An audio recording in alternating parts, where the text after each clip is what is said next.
being here. Thank you.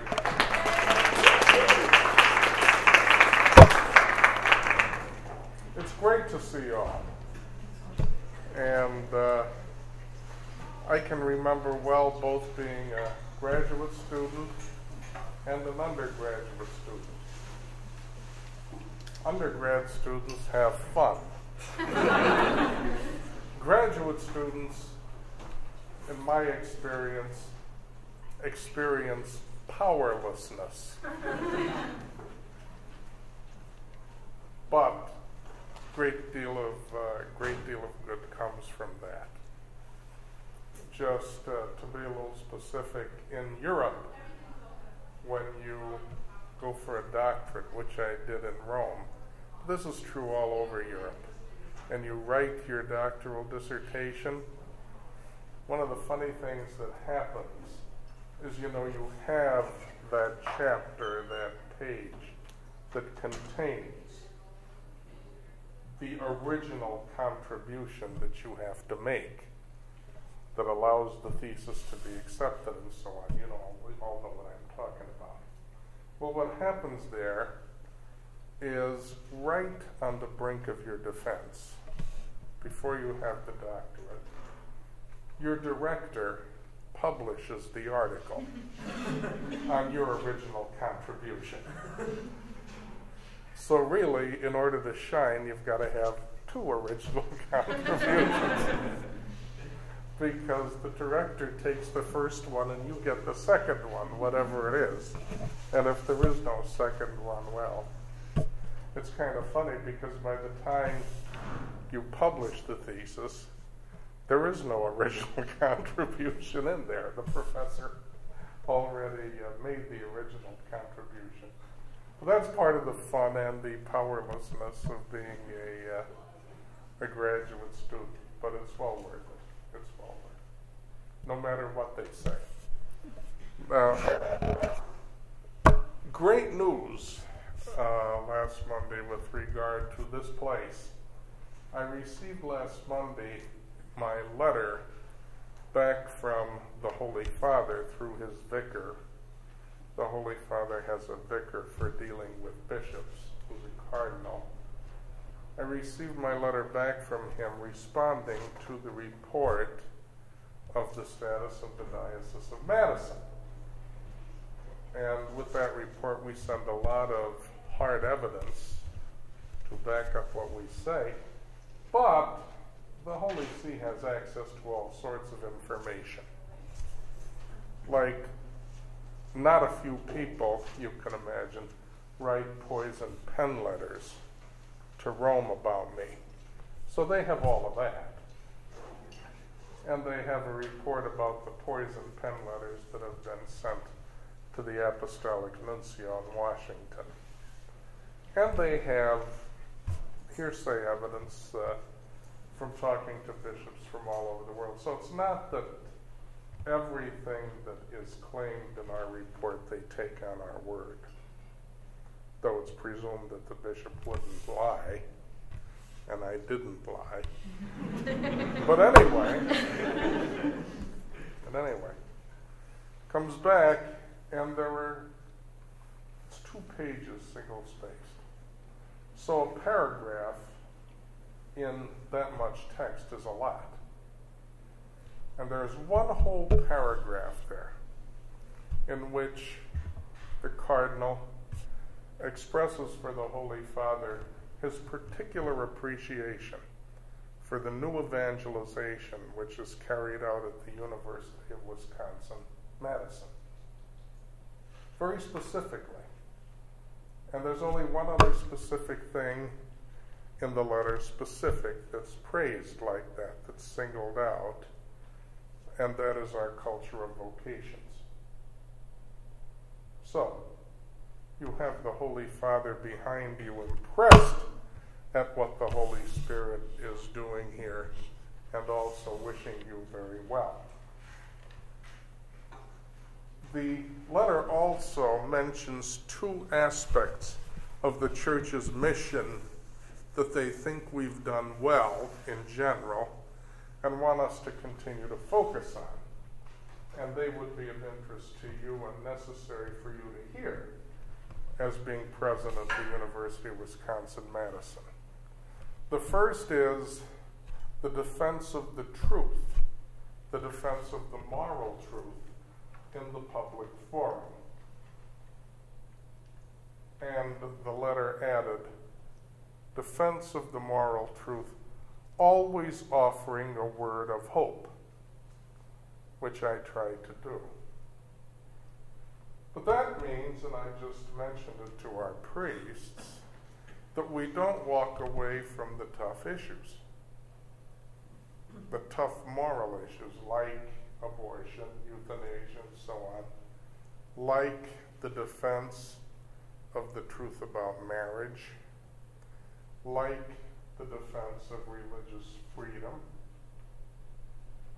like the truth about artificial contraception. And I said to the priests, I said, sometimes people tell me that they never hear about these things in the parish. Never.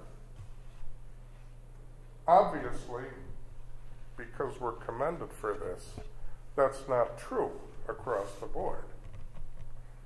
But where it is true, where people don't hear about these things, I suppose we're being told that the people should start to hear about them. Defend the moral truth, always offering a word of hope. And especially on this campus, which is now acknowledged by so many to be the belly of the beast, you should take that to heart. The defense of the moral truth, always offering a word of hope. And the second part of the mission that letter made clear to me that we should continue doing well at is forming the Catholic laity for participation in politics. Mentioned, since you are the state capital, continue to give special attention to forming, to instructing the laity in what Catholic politicians ought to do in their consciences and on how to cast a vote in good conscience.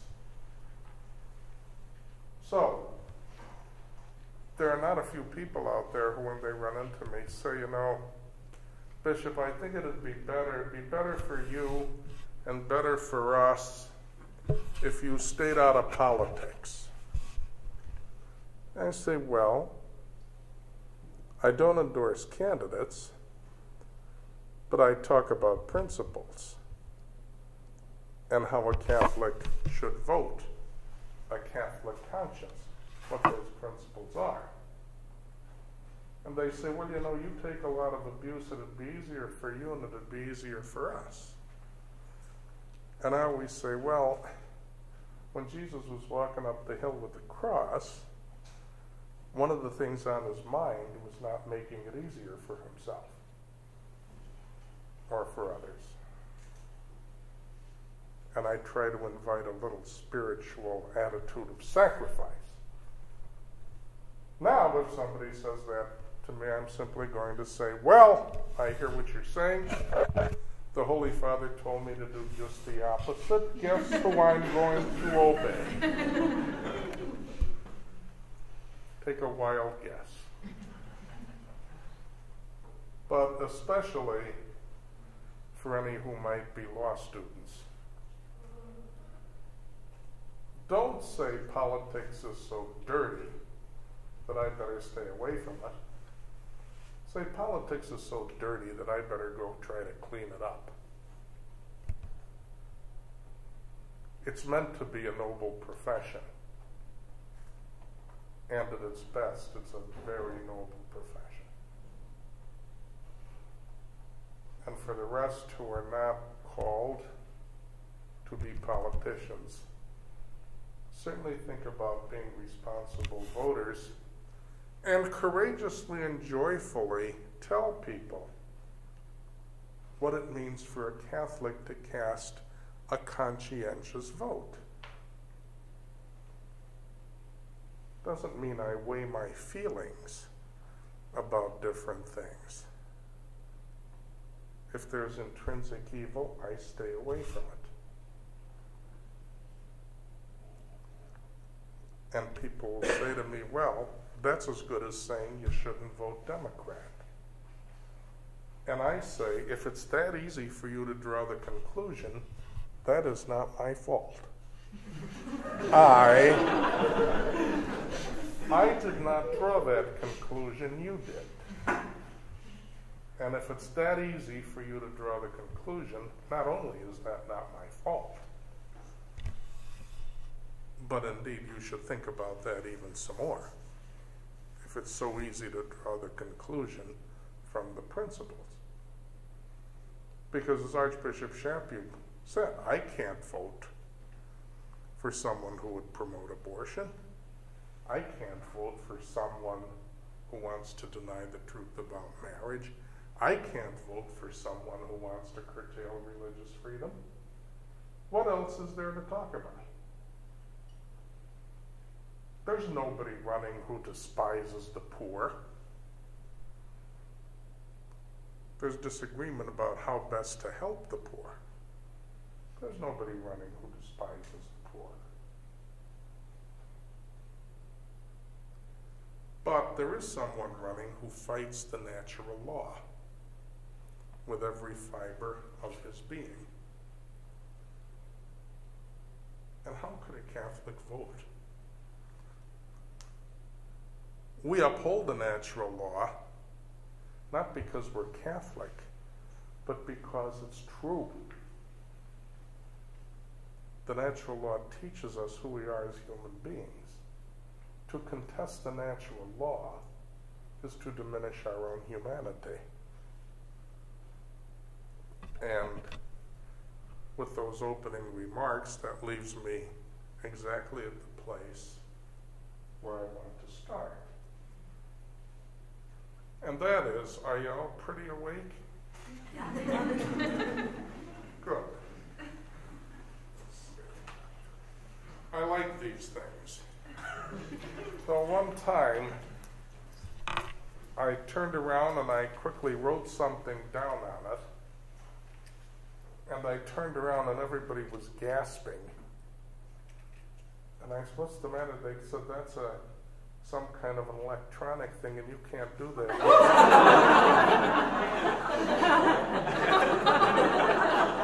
You just ruined it. Now, every time I see one of those, I want to make sure there's nothing between it and the wall. And that I don't see any switches. Because my very proximity to significant technology seems to cause it to crash. And there's so much evidence for that in my office that you could shake a stick at it. I walked in a room once at a bishop's meeting and somebody had a PowerPoint presentation and they just had gone through it, made sure it worked. I sat down, they started the meeting, they tried to give it, it was broken.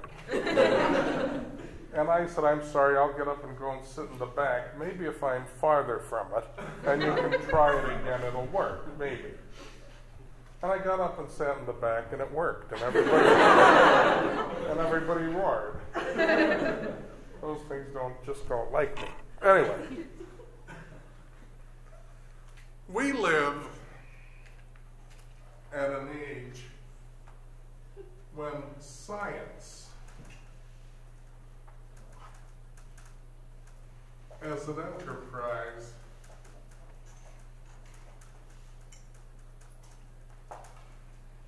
has been derailed. For a long time, even into this century, well, I shouldn't say that. That's not right. For a long time, including most of the last century, excuse me when I forget how old that I am. I try not to think about it too much. But even well into the last century, science saw itself as a process of paradigm shift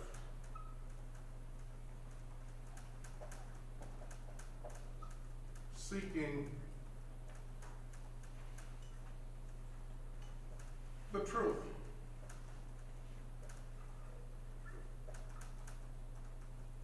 About how things go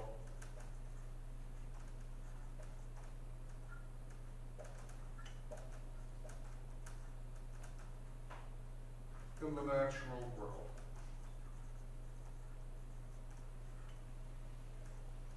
Meaning physical world.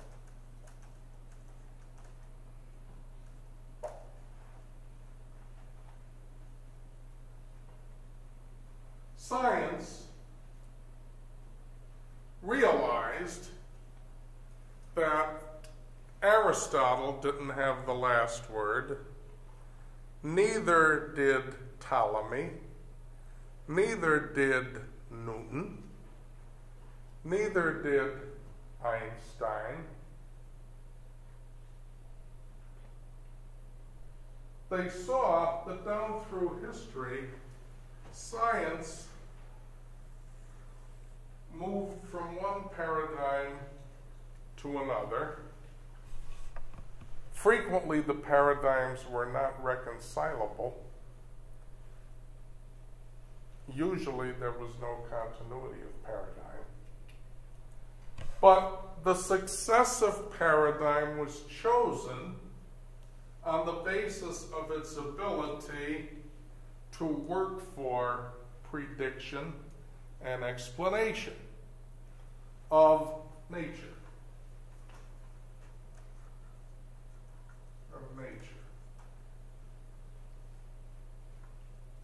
And so science was always waiting for the next paradigm so as to leap closer to the truth. And built into the scientific process, there was a movement toward what is beyond us. The next paradigm is unknown. But what we're doing now will generate it. Isn't that exciting? Science was intellectually liberating. Science had many elements of an art about it. Was intellectually liberating. In our own time, starting roughly midway through the last century up until the present, science doesn't seek its fulfillment so much in an intellectual dynamic toward a paradigm which is beyond. Science seeks its fulfillment in its technological application, and the technical application seeks its fulfillment in efficiency and control.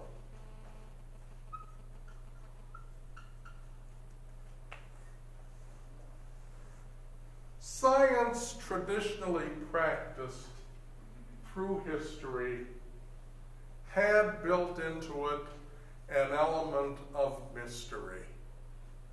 The movement towards the next paradigm, which was a known unknown, if you will. There was mystery in the dynamic of science until 60, 70, 80 years ago.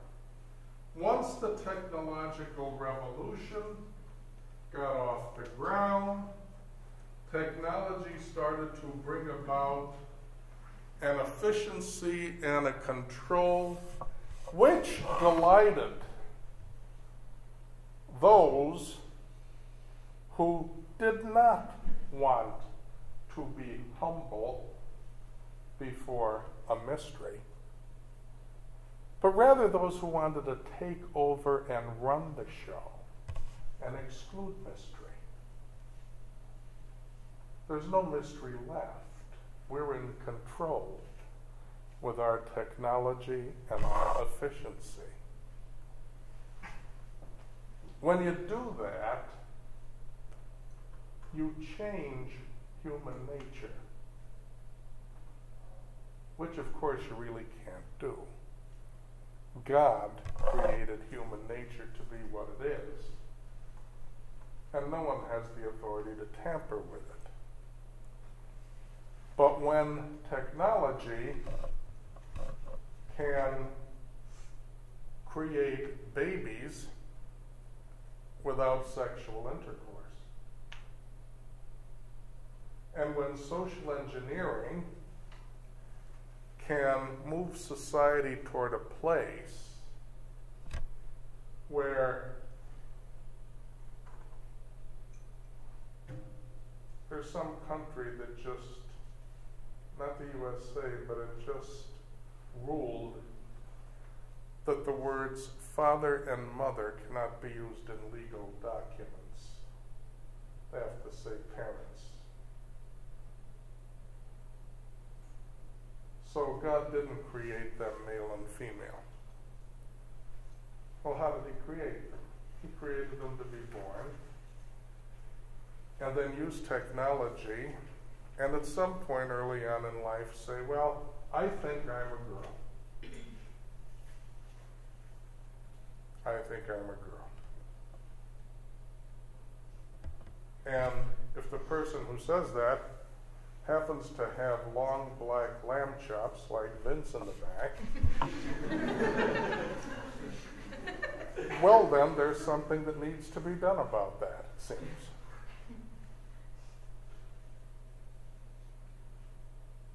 God gave humanity a nature.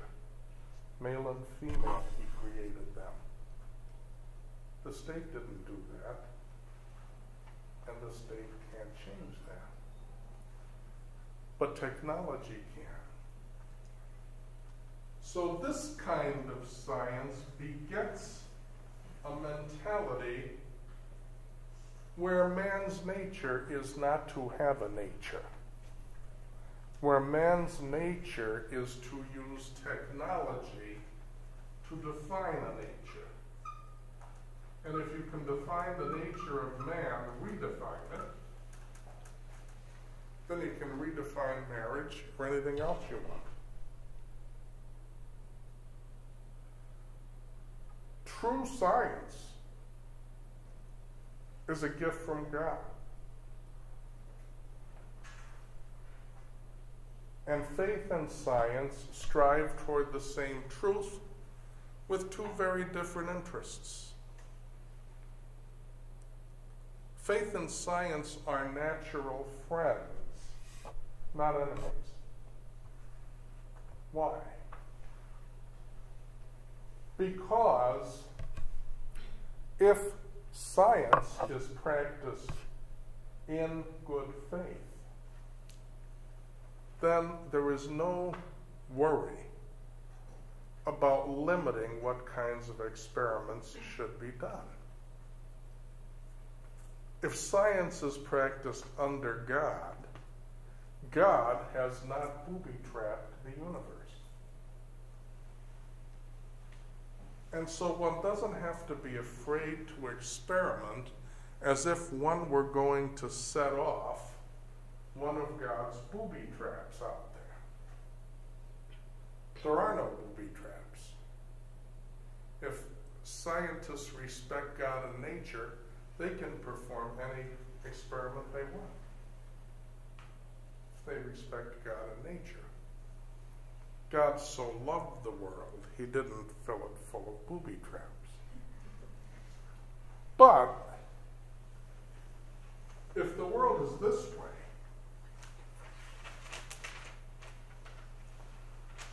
then people are seeking efficiency and control. And there could well be booby traps around, set not by God, but by evil human beings who want to take some control away from somebody else. And they hope somebody else will trip a booby trap and thus yield some of the control to a competitor.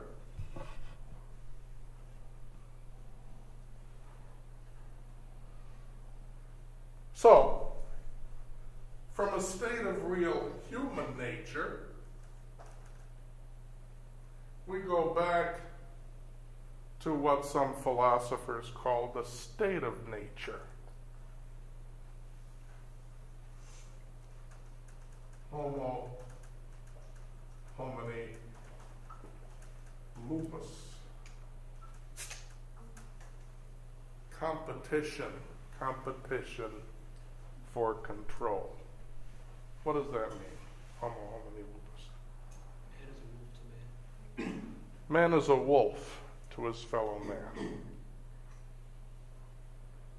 Voltaire, who didn't much like Catholics, felt that he had to expand upon this. Do you know what he said? He said, sacerdos, a priest, sacerdoti,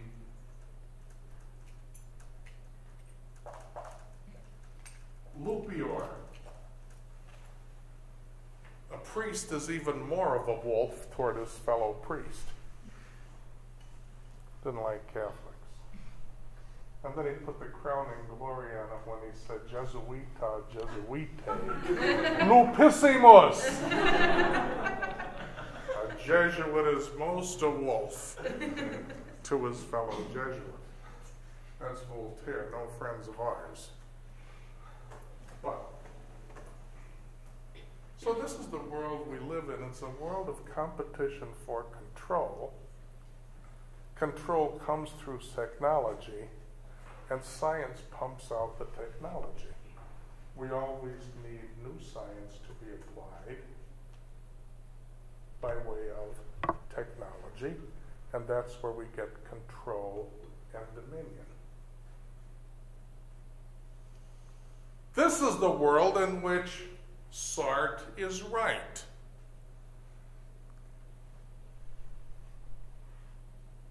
Every human person is in danger from the other person because of this competition for control. However, Sartre was wrong when he said the human person is ontologically constituted.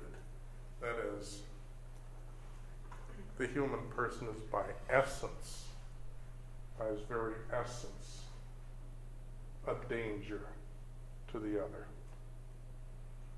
Can't say that by his essence. But by the turn of affairs today, the human person is. And all of this happens in a world that wants to talk about love, love, love. And that is wallowing in emotion.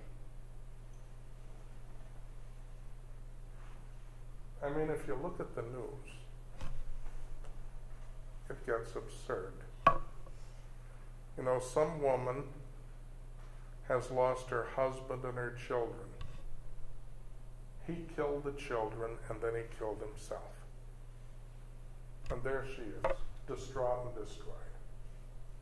And somebody has to go up and say, how do you feel now that this has happened?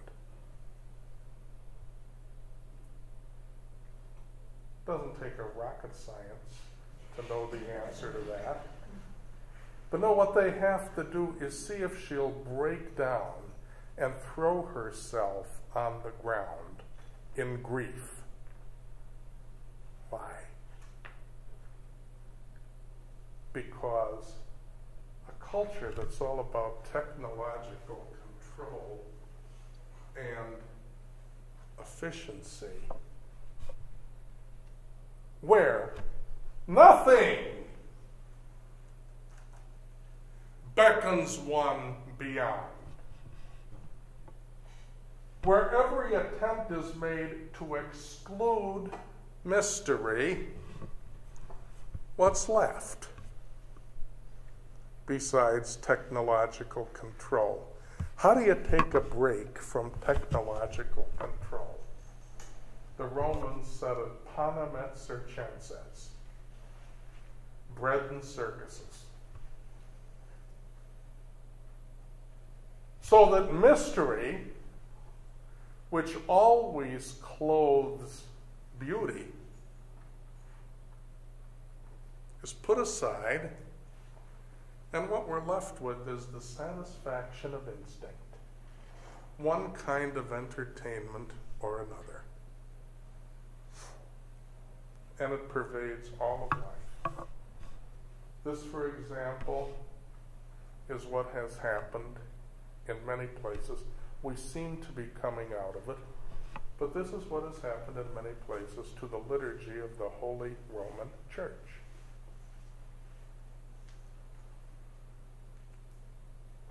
Mystery is excluded. And what do we have? A kind of a religious entertainment, a religious performance. Pope Benedict says, even to the point where, they'll bring up a soloist or even a dancer or a choir, and the people will stop in the middle of Mass, he says, to applaud some human achievement. He said, when anyone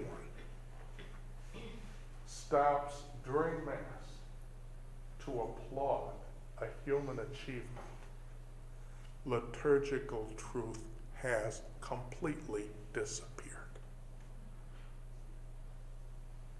Completely disappeared. I have sat there with both my hats on and watched liturgical truth completely disappear on my watch.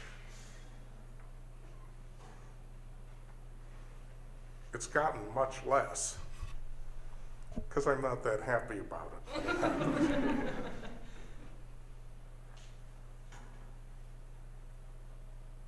News is reduced to a form of entertainment. Cheap entertainment is the only thing a culture has left whose living breath is about technological control and competition for control. Entertainment. And a culture like this, where mystery is excluded, can not really foster or handle authentic human freedom. Because authentic human freedom, the real thing, reaches toward mystery. Real freedom reaches toward truth, stretches out. Why do I say that? Because when a human acts really freely, his or her mind and his or her body do not compete. The mind is not at war with the body, nor is the body at war with the mind. The only human being who was ever perfectly free was not any pope, not any bishop, not any priest, and not any male. The only human being who was ever perfectly free is our Blessed Mother, Mary. Nobody else. And real freedom is defined by the total integrity of her mind and body. The integrity was so great that they couldn't even be separated by death. She was taken body and soul into heaven. Because they never fought each other in life. They were the best of friends. They were the perfect expression of love, such that God himself could not separate them in what is normally death for the rest of us. Mary was so free that her mind and body had to be glorified immediately. Death as the separation of mind and body could not play any part with her, because she never knew a separation of mind and body. She was perfectly free. We are at war within ourselves, the mind and the body. God understands that. He loves us. He's merciful. He gave us confession. Blessed Mother didn't need confession.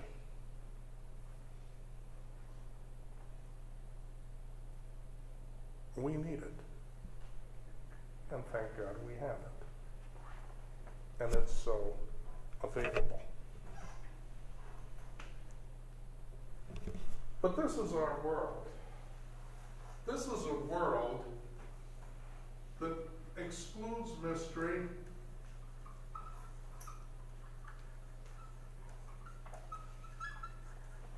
in doing so excludes God,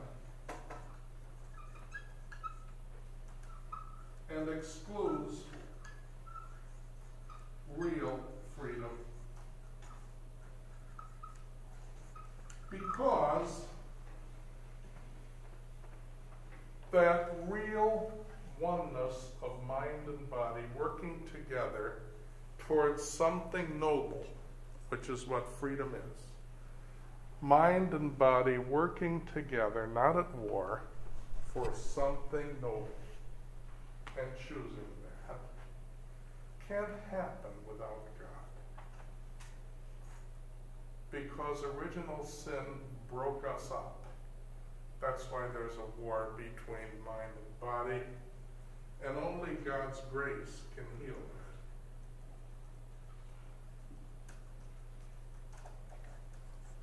And that, by the way, is what happens in baptism.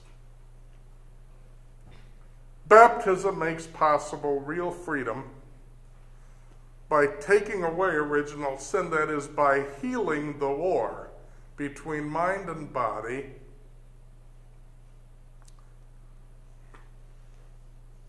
so that we can at least strive for true freedom with Mary and like Mary. We can at least strive for it. We're not Mary. We need to be healed.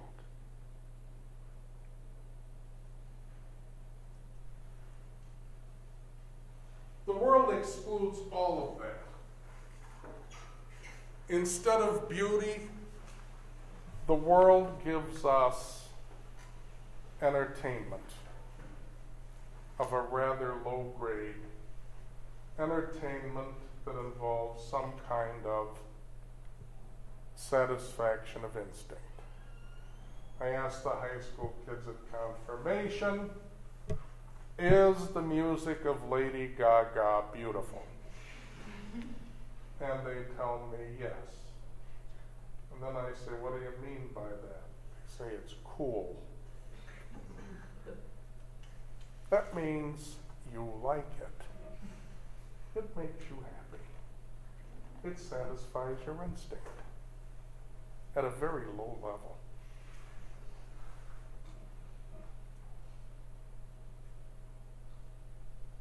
You see that, by the way, Madonna thinks she's a friend of Obama. And she promised that she's going to strip naked and sing when he gets elected. Now, if that wouldn't swing an election, I don't know what.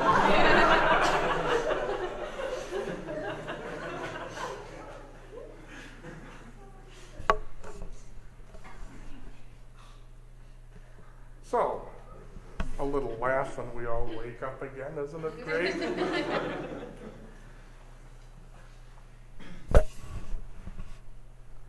This is what happens when science and its technological applications become God. The world is one that's all about control, all about competition for control, all about efficiency. And the more you have efficiency, the less you have beauty. Efficiency is the enemy of beauty. Again, think about it at the liturgy. Now, most people don't know this, but processions, the liturgy, are not efficient. A lot of people think they are. In other words, it doesn't matter what you do in the procession, particularly. That's why processions look so scraggly or something. You know, it looks like, do they really even know where they're going? But they think all they got to do is get from point A to point B. And the procession is however you do that. Would they rather not have a procession go out and just sit at point B? Yes, they would. But for some reason, they're made to get from A to point B by taking a walk. And that walk is usually a very motley reality. A procession is something of great dignity that bespeaks when the saints go marching into heaven. That's what it's all about. That we're going to heaven. That Jesus Christ has said, "Come to me," in heaven at the Eucharist. And the entrance procession is the symbol of all of us listening to God say, "Come to heaven," and we go there with dignity and reverence.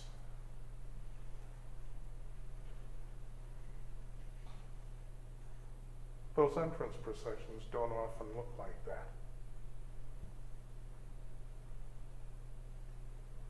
They look like the altar boy doesn't know where he's going.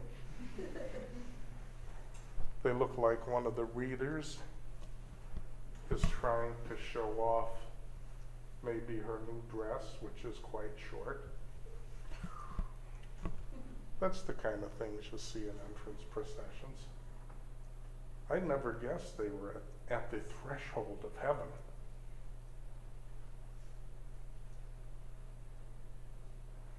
The offertory procession, bringing up gifts. When we bring up those gifts, we bring ourselves. Again, a second time the Lord says, "Come now to the altar." Bring up those gifts. If it were up to some of the liturgists, who are also terrorists, some of them, we could be much more efficient about it and put in a conveyor belt. A little conveyor belt on the side, then just put the gifts on the conveyor belt, let them come out there.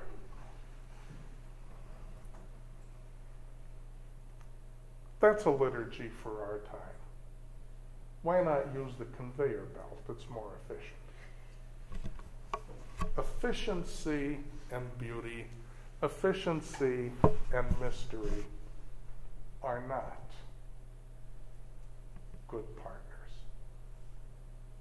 And we're in a world where God, beauty, mystery have been excluded so that people can compete for control.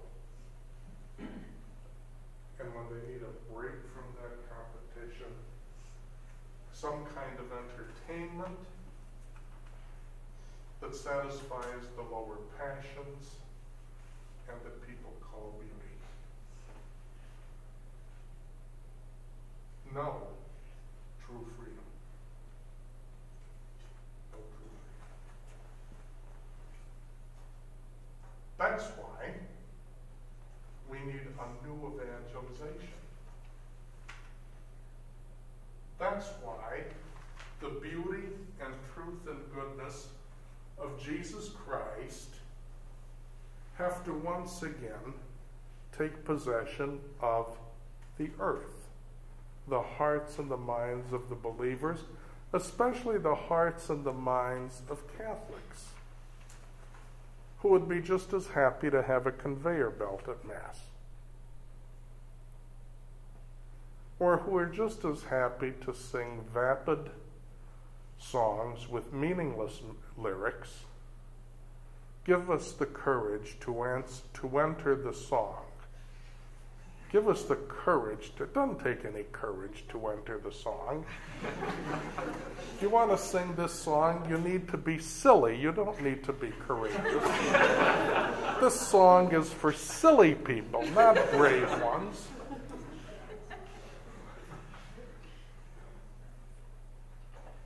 The ecclesial egocentrism of gather us in, the rich and the haughty, gather us in. We are called, we are chosen, we are Christ, we are questioned, we are creed. That doesn't mean anything. People love it.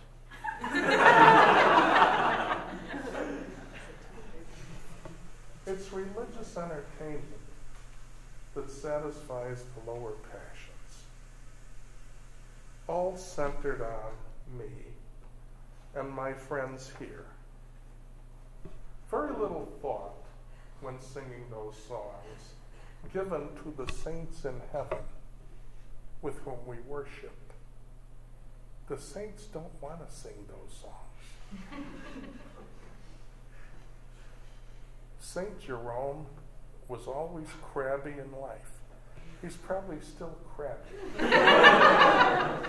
doesn't want to sing.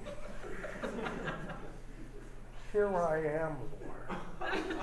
Aren't you lucky, Lord? Saint Jerome knows that that's not the way he is. It is.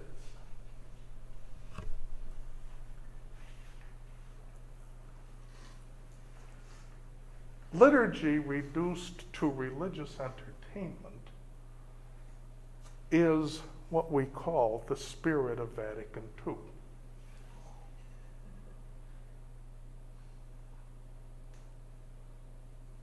The spirit of Vatican II accommodates to this. Control. Does the Holy Spirit give the liturgy to the church and says, that liturgy is really great just the way it is because I'm God the Holy Spirit and I made it up? Or does the Parish Liturgy Commission take control of it? It's not very good at all, really. We have to bring somebody in with a tambourine and jump around and sing Lord of the Dance.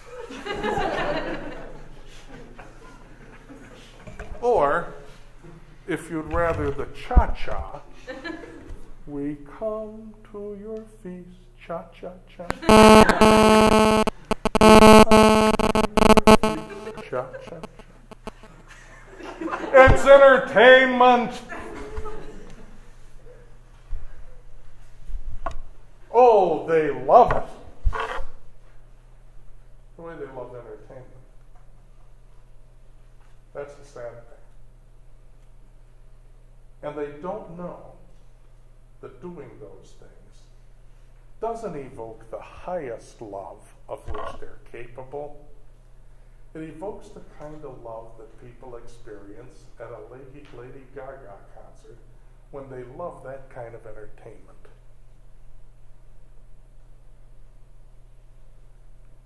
the love that we're supposed to have at the liturgy really gets diminished with that kind of nonsense.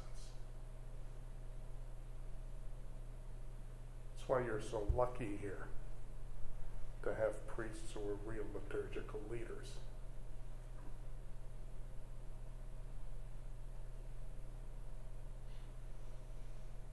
Probably both Fathers Eric could cha-cha very well, but they know that there's a time and a place for it, and it's not anywhere near the altar, because that's heaven. That's heaven. Our country and our culture desperately need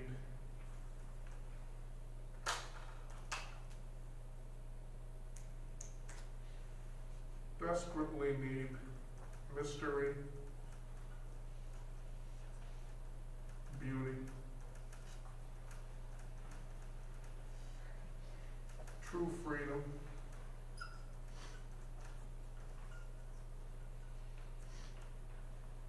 true joy,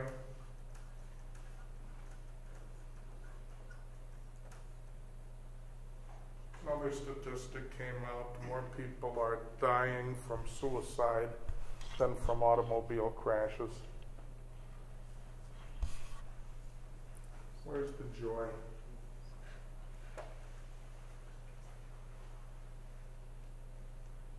The only healing possible for this is the love of Jesus Christ. No place else to go. And that's why we have a year of faith, and that's why we have a new evangelization.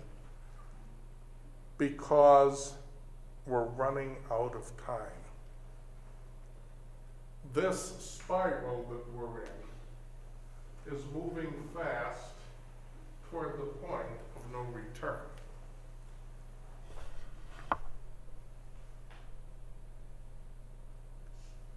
Our choice in this election can either affirm that spiral or reject it.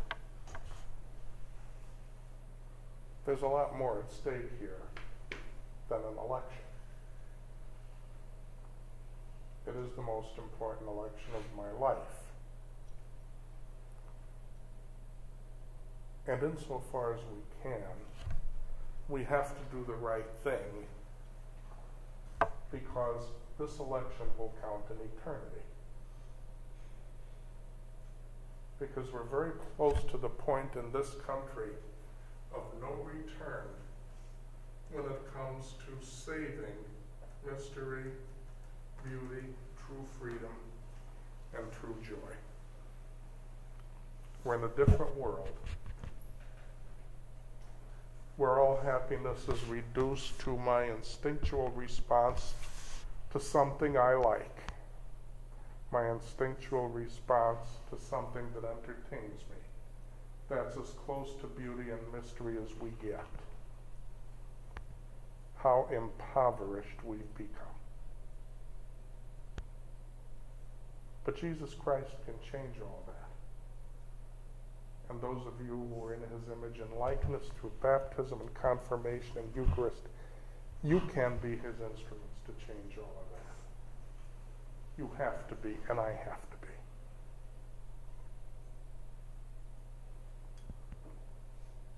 We don't need laws that promote abortion at will. We don't need laws that change the truth about marriage. We don't need laws that curtail our religious freedom. We need laws wherein the government protects authentic beauty and fosters authentic beauty. Because the government has an obligation to uphold our democracy.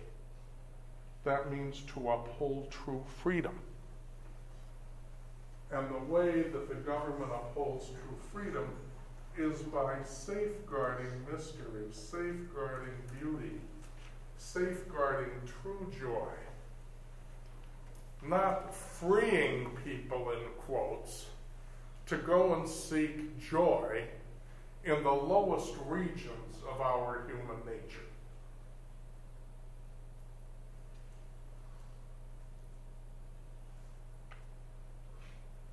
Jesus Christ has allowed the world to come to this point, which is very close to a point of no return. Notice in Scripture, Jesus always punished the Jewish people when he thought they need to be awakened and punished. He always punished them by sending them evil leaders. That's how it always happened. Look at all of those stories.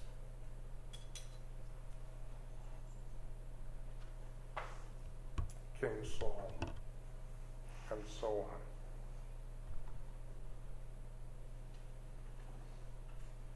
There was a whole history of wicked rulers of Israel. And God permitted that so this was to call the Israelites to their senses.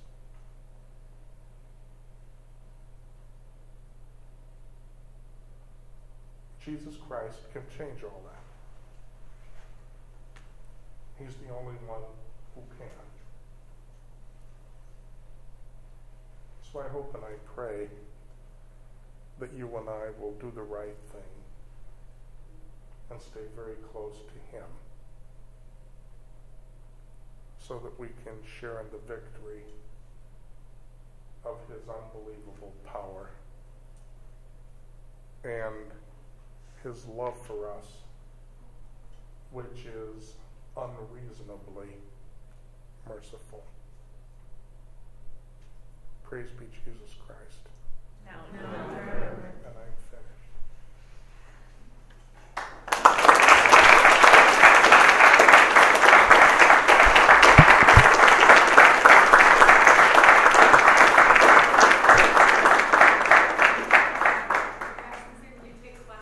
Yeah, sure. I'm thanking God that nobody fell asleep. I'm watching her.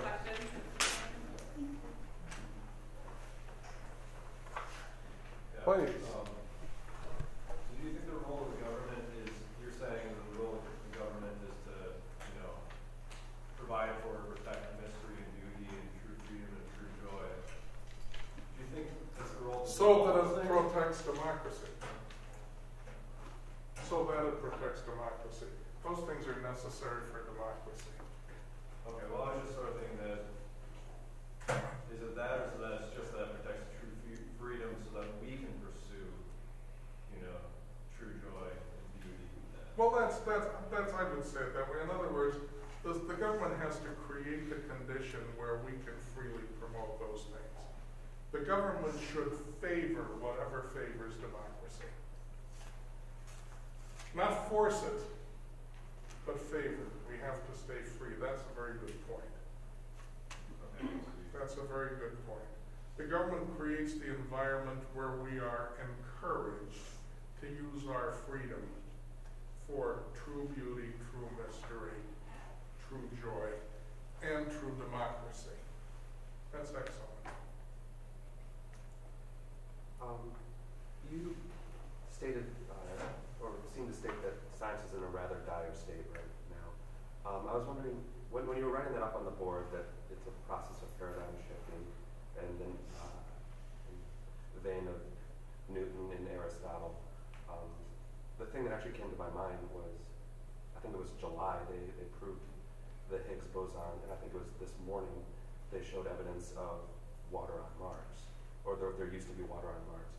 I was wondering what you would say to the idea that there still is, there is obviously wings of science that are very much going on the wrong path, but what would you say to people, what would you say to the Well, I would say that what you're saying about those instances is true. But how much does that truth reach John Doe on the street? I I mean, when people think about science, they think about all the machines that make their life easier, and they wish they could afford them.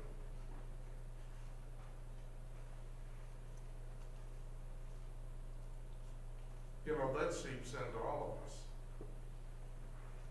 But the people who get bowled over by these wonderful outreaches into the universe, which are reaching out toward mystery and toward beauty, you don't hear that many people talk about that.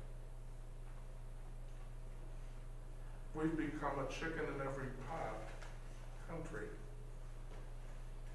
The chicken in the pot is what matters. Look at, I mean, if the government were really supporting that vision of science, our space program wouldn't be so defunded. And I'm not saying that the way to promote everything is to throw government money at it. I don't mean to say that at all, but just can see the priorities. The priorities are to protect a lower kind of human freedom that satisfies instincts. That's what all these laws are for. I mean, if you look at the laws in our country and the regulations of these different agencies, if you put all the things together that pertain to having children, it's very clear that the government doesn't want us to have children. Not only the abortion laws, but there are all kinds of regulations, these different departments, and in Obamacare. Not only is there to be contraception, but it's got to be free. That says don't have children.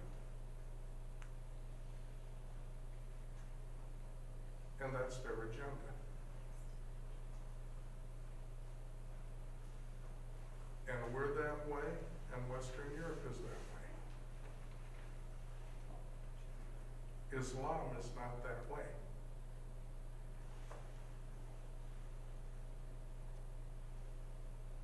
Islam is fine. Radical Islam is something else. And London and Paris right now have a huge problem with radical Islam. No two ways about it. And their population is growing in leaps and bounds, and everybody else is having abortion or practicing artificial contraception, so as to gain the maximum control over their life. And the more technology makes possible all of this, the better. And we really all do get into this mentality. I mean, very honestly, my car can practically drive itself. But every so often I get in there and I say, well, why doesn't it have this and why doesn't it have that? And I wouldn't even have to pay any attention to driving whatsoever. That's what happens to us. I get in a car that I'm supposed to drive, and I want to completely control exactly where that car goes without driving it myself.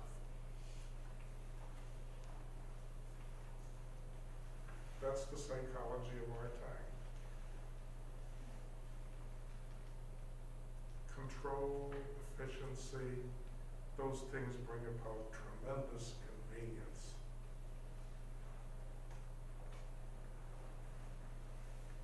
It'd be great if there were a computer that could, we'd say a couple of things to it and then go to sleep, and when we woke up it would turn out a 25-page paper. Wouldn't that be great all by itself? Just give it a few sentences.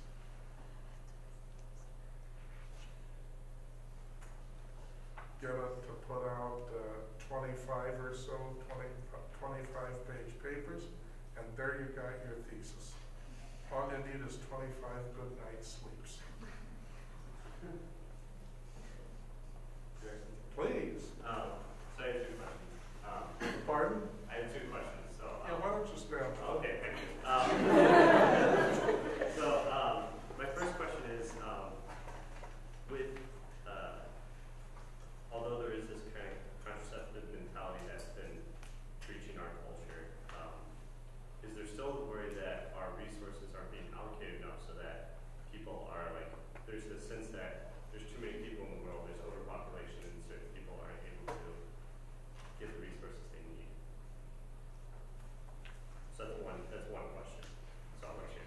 Well, there are,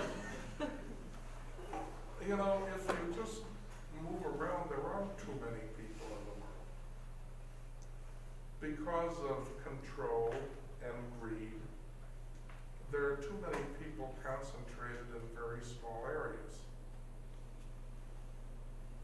Because they don't get a very decent survival there, but at least there's enough going on around them that they get some survival. But I mean, I had the joy of living in Montana for almost 4 years. I could drive for 5 hours easily and not see a gas station. Really, when you drive around Montana, you gotta be careful of your gas tank. And then they close at night for the most part, the ones that are there. It's beautiful, but you can get yourself into quite a pickle. There really is lots of room. But if we stay in this mode of competition for control, people are never going to have what's right. And what happened with communism is you had a government exercising extreme control so that everybody had the same, but they were poor as dirt. And when the governments who have tried government control of all of that, I mean, that's where we're headed now. Poor kids in school can't even get a decent lunch. They get arugula and a cucumber. I'd quit school. Look at me. How far would I get out of a piece of arugula and a cucumber? I'd quit. So my other question is, you mentioned the new evangelization, and I love the idea. I guess I'm asking for advice on how our generation specifically can be active, practically speaking, in bringing that about. Well, you've got to spread the word that we're talking about here. And boy, do you have a fertile field on this campus. You don't have a willing field, but it's very fertile. But it's very fertile. What is that? I'm going to groove my mind out in a second. What is that? That's the undergrad. That's the undergrad. That's the Upstairs. what? The undergraduates are upstairs singing. It's praising God, I swear. If they start to sing Gather Us In, I'm out of here. They won't. I know they won't. But no, I mean, you know, we've got this truth, Vatican II, the 3 points of Vatican II. The truth of Christ, the doctrine of the church. And Vatican II said we didn't come to change the doctrine of the church. We came to update the way we present the doctrine of the church. Came to update the way we present the doctrine of the church. So we got to know the doctrine, the truth of Christ, the truth of the church. And then we have to, hearing that word, we have to be converted. That's what Vatican II. Vatican II is all about new evangelization. We have to be converted and then accept our mission to spread the conversion. That's all. And when you come here together and you pull some things together, you learn your faith, you love the truth of the faith. You let, most importantly, you just can't know the truth somehow, know something in your head. You gotta let Jesus convert you. I really am. I'm gonna rock myself. I don't know.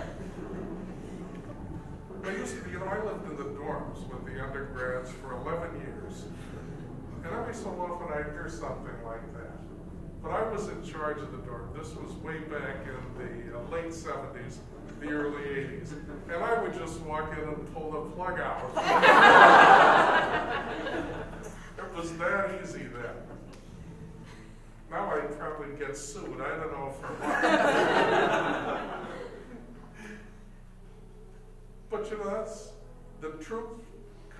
conversion, mission. That's what the true spirit of Vatican II is all about. Not about do whatever you want and call it following your conscience. That's not the spirit. The true spirit of Vatican II is the truth, conversion, and mission.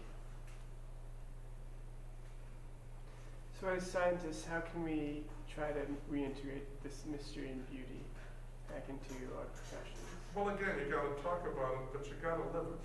You have to live as though there's mystery. You have to live with a joy that is mysterious to the joyless around you. So that, as St. Paul says, they ask you to give an account of the hope that is within you. That's what it's all about. Though your personal relationship with Jesus is everything. We can all talk until we're blue in the face. No personal relationship with Jesus, no starting point. Then it just becomes talk. Thank you. Any more questions? We can probably take one more. If there's somebody else, we can go until they start to rock me into oblivion again. Because I think my capacity for that is exhausted.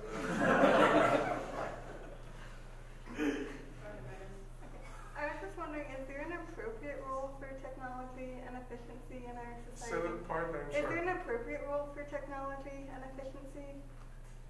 Sure. The appropriate role for technology and efficiency is to assist the human person to become more human, however that is done. Everything should serve the human person. What we have now is a tail wag the dog society, where the technology determines our humanity somehow. Technology is good, science is wonderful, provided that they're always reaching for what is beyond because they're trying to make it better for the human person. And not better in the sense of necessarily more efficient or more convenient, but better in terms of humanizing more deeply the human person.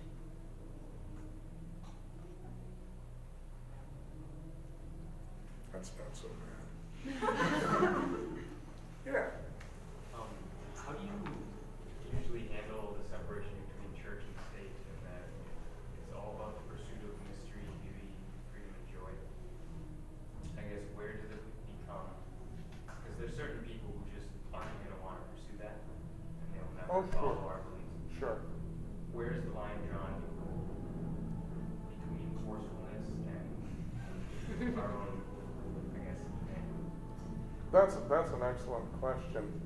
There really isn't. What Vatican II said, you know, if you wanted to do something, get together in a group, one of the single best things to do would be to study the decree on religious liberty called Dignitatis Humanae in the books DH, Dignitatis Humanae, that decree on religious liberty. First thing that decree on religious liberty says is that people are free in conscience to belong to any church they want. And if somebody's conscience in effect tells them to leave the Catholic Church, then they should leave it. But if one's conscience directs one to stay in the Catholic Church,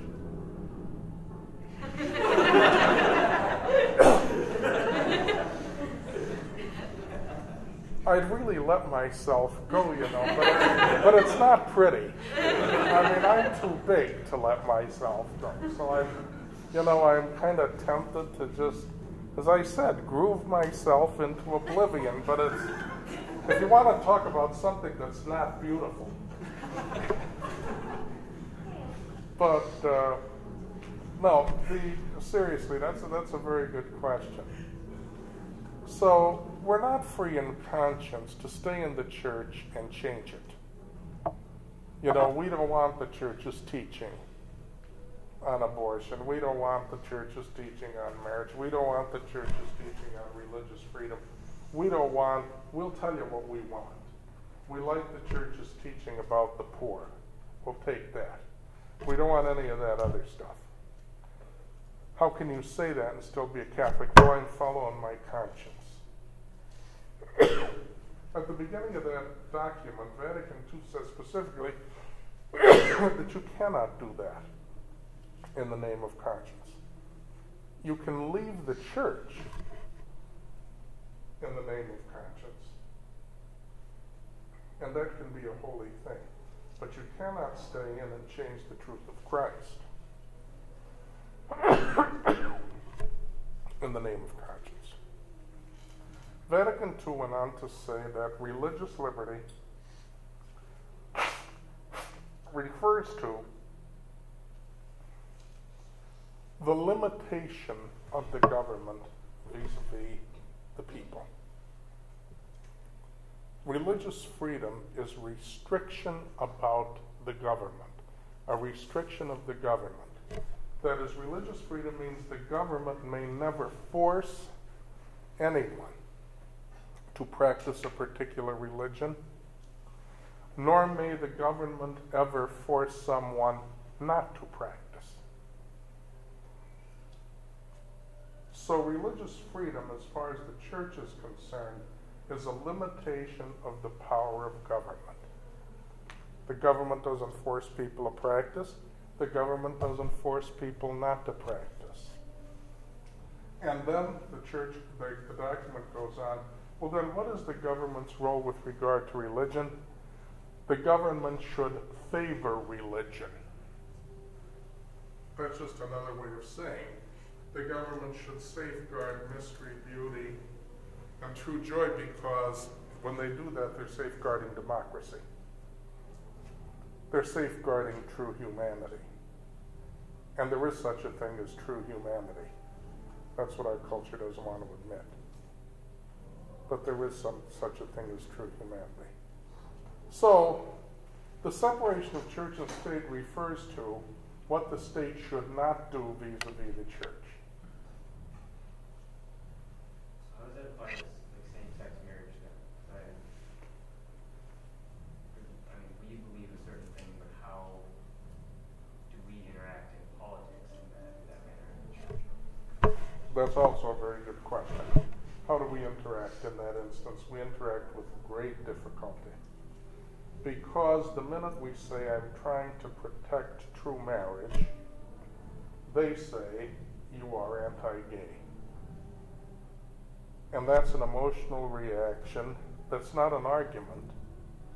That's the expression of a feeling. It's an ad hominem argument, which is not an argument. It's an expression of a feeling. And if we can't get the person beyond that feeling, well, then there's not much we can do, because we're in a situation of total irrationality. And that's where we are a good bit of the time. I mean, pastors call me about problems in parishes. And I'll say, I can reason with you so that you can reason with the people. But I know that won't do any good, because the emotions are too deep. And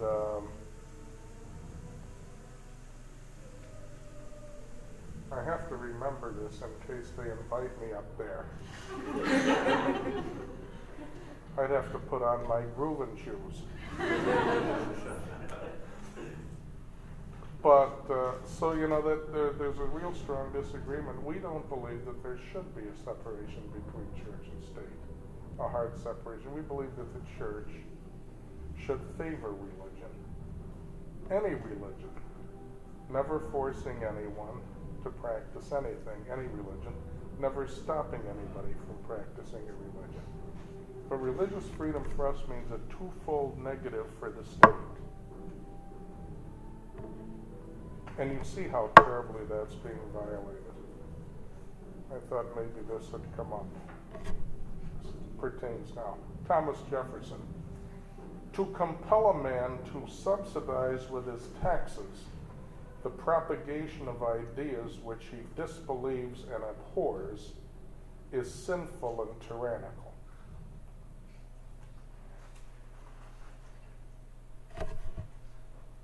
and he weren't no preacher. That's the best I can do, but you know, that's the answer. When they want to get into that, one of the problems we have, it's a very good question, is too often questions are asked of us like that from people who are very opposed to us, and the very way they ask the question frames the question. And if we get into a discussion that admits the language, separation, church and state, we lose. So what I always say is, well, that's the way you talk about it. I talk about it the way the Vatican Council talked about it. And let me tell you what that is. The church favors religion. There's no separation. Because the church and the state are both in the game of protecting and preserving humanity in its deepest sense, not in its lowest passions. And that's what it's all about. They're never going to like that. Well, that's why I asked. But see, we have a... When people confront us, it's very difficult to give them answers. that they will accept. Right. But I think if we keep repeating the truth over and over again, I think the Holy Spirit makes that work over a period, but very slowly. Very slowly. Got to be a lot of patience. But see, if you're able to put up your dukes yourself, then you can at least say your part in a way that's very kind. And if the person who's arguing with you could throw you across the baseball field, then you also have to be able to run. So you look like you can both put up your dukes and run. So you're in a good place to do this mission.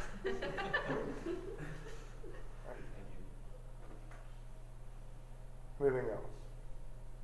How do you feel about the current trend of public versus private opinions in politics, especially from Catholics on a national level? Do you think that's acceptable to have one opinion? Oh, you mean having two consciences? That's not having public and private opinions. That's having two different consciences. I have one conscience for the political sphere and for my constituents, and I have another one for when I face up to God in judgment.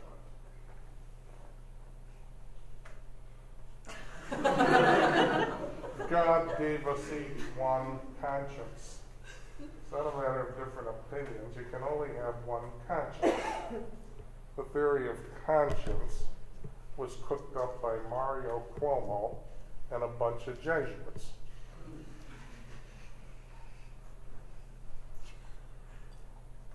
It doesn't hold water.